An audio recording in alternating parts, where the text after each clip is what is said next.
Welcome back, guys. Real quick, an update on Tyler Robinson's case and ongoing trial. It appears the judge has made a ruling today on behalf of a concern that Kathy Nestor brought up. Let's get right into it.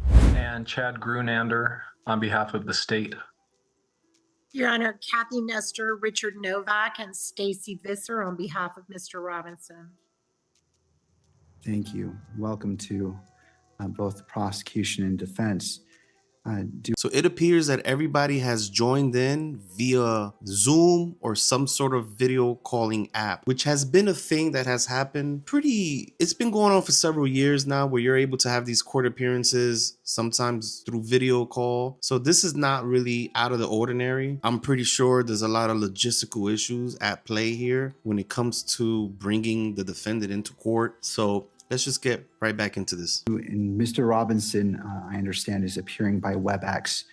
Mr. Robinson, can you hear us? Yes, I can. He speaks. Thank you. Good afternoon to you all. We're here on the Tyler James Robinson motion to appear in civilian clothing and without physical restraints at all pretrial hearings.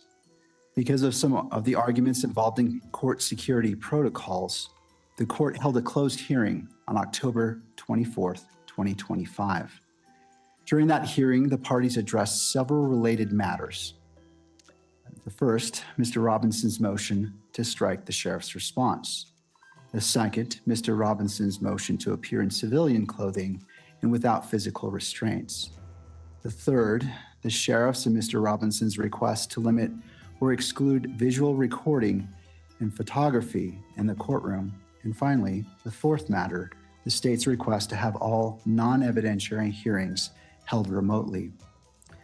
The parties have stipulated that the state's request to hold non-evidentiary hearings virtually, as well as the parties' joint request to limit electronic media coverage, both require further briefing. Those issues are not yet ready for the court's decision. To facilitate that briefing, the court directs as follows.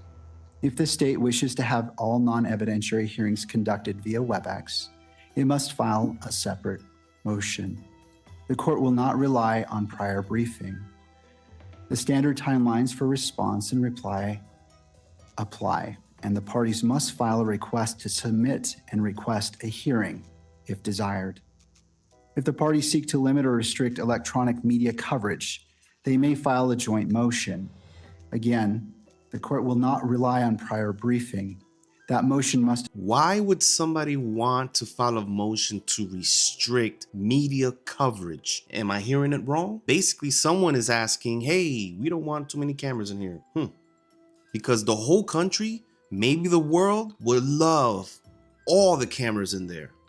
So let's see how this goes. Address the factors set forth in Rule 4-401.01 sub 2 of the Utah Rules of Judicial Administration.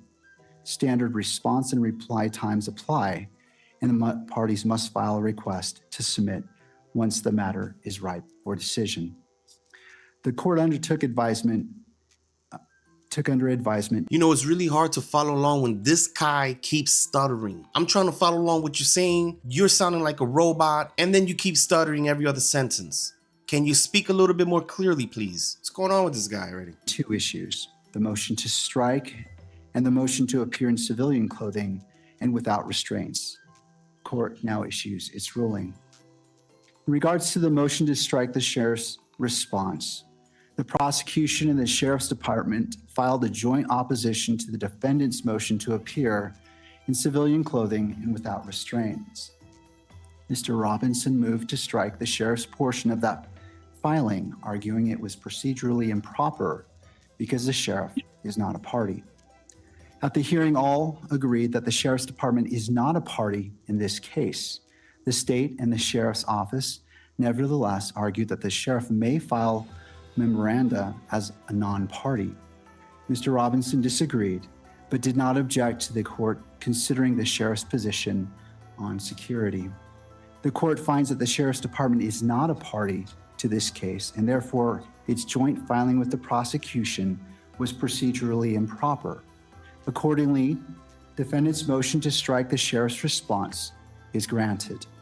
However, under Rule 3-4, This guy stutters one more time, I'm not gonna be able to do a raw reaction with this guy. I'm gonna have to watch his video first and then put it up here and then watch it again with you guys because it's hard to follow along when people are stuttering. It appears the defense wants Tyler not to be in shackles and to be in regular clothing. For some reason, the sheriff's office, which they jumped in and they're like, yeah, we can't do that. We need to keep him safe. We need him in shackles so that we could, we're the ones doing the protection here. He's got to be in the shackles. And so it appears that the defense were like, well, we need to strike that remark because he's not even a party. We're dealing with the prosecutors here. Why is the sheriff, inserting themselves into this courtroom procedure? They're just guys with guns. They need to get out of here. So it appears that that motion was granted so far for striking the sheriff's remarks because in essence, the sheriff's department is not the one in the courtroom. So, that does make sense, but this judge needs to stop stuttering already. 414 of the Utah Rules of Judicial Administration, the court is required to coordinate courtroom security with the sheriff's department. Consistent with that rule and with the defendant's agreement, the court has considered the substance of the state's opposition and the memorandum prepared by the court security director that was attached to it. Going forward, if either party has a security concern specific to this case, they may present evidence from the sheriff's department by affidavit, declaration, exhibit, or testimony. This order does not limit the sheriff's department's ability to coordinate with the court or otherwise act as authorized by law. Turning to the motion to appear in civilian clothing and without physical restraints. The parties agree that during trial, a defendant has a right to appear in civilian clothing and that any restraints must be concealed from the jury. Mr. Robinson now seeks to extend those rights to all pretrial proceedings. The court considered each request separately. In relation to request to appear in civilian clothing, Mr. Robinson asks to appear in civilian clothing at all pretrial hearings.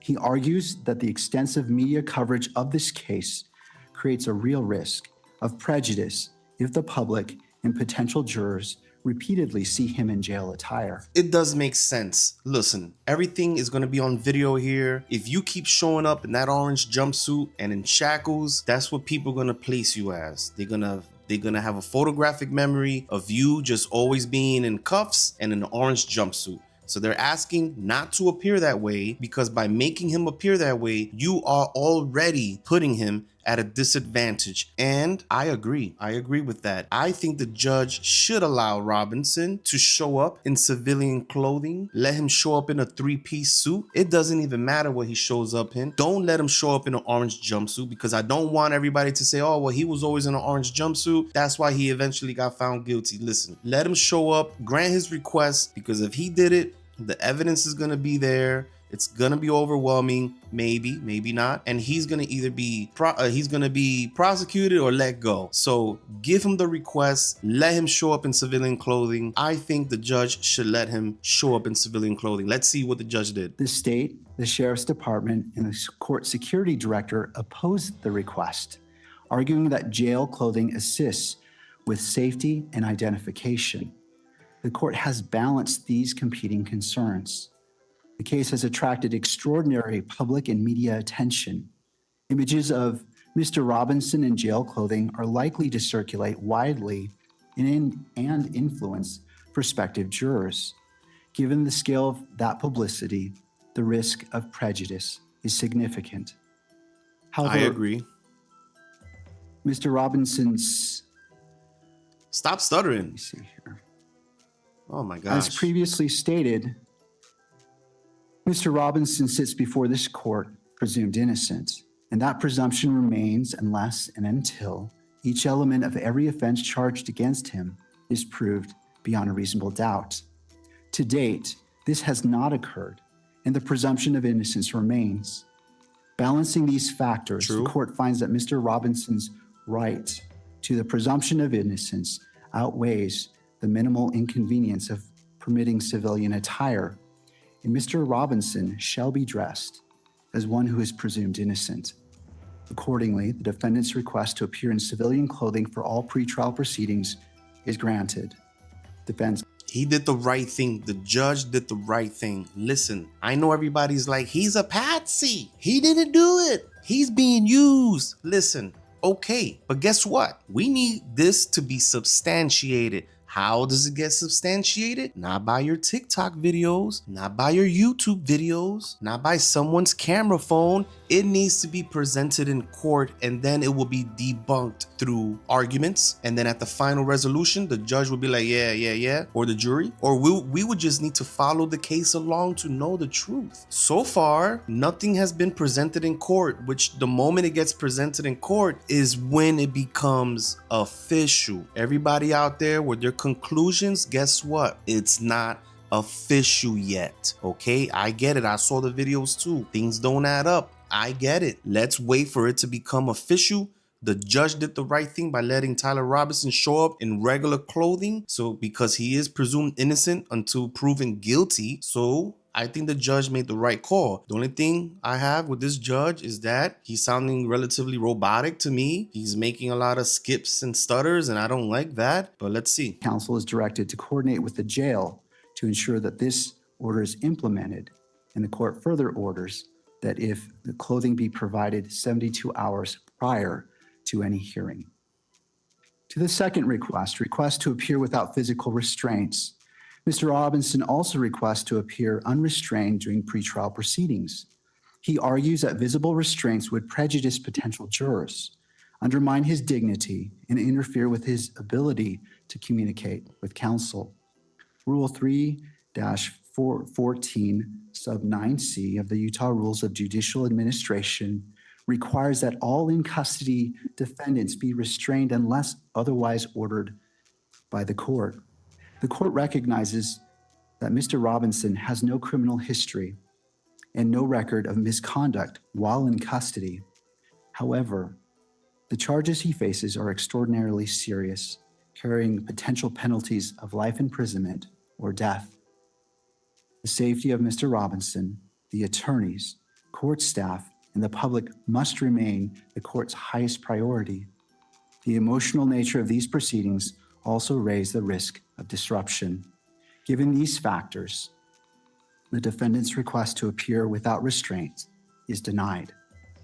The court directs the Sheriff's Department to conduct an individualized assessment and use the least restrictive restraints necessary to maintain safety. If those restraints impede the defendant's ability to communicate with counsel or take notes, counsel may renew the motion. I wish now to also address the decorum. So basically, the judge granted that Tyler Robinson can show up in regular clothing, any kind of clothing, just clothing, not jail attire. But he denied having Tyler Robinson show up with his hands free and his feet free with no handcuffs or shackles. He denied it. The judge is basically like, listen, we want everybody to be safe. He is innocent until proven guilty, but just in case, we need to have something on him, just in case, for everyone's safety. And I think the judge made the right call here. It appears that the judge is putting a small stipulation on it, asking the sheriff's office to put the least amount of cuffs on him. Like, don't have him in a full-blown chain outfit, maybe a little handcuff or something on the feet, because if he's sitting, no one is going to see his feet, so his hands can still be free. He could fold his hands on top of the table and stuff like that. We don't know exactly what the sheriffs will consider the least restrictive, but it appears that he is denying it, but he's giving some leeway to that. Let's see what else. Media restrictions. To mitigate any potential prejudice, the court will amend its standing decorum order.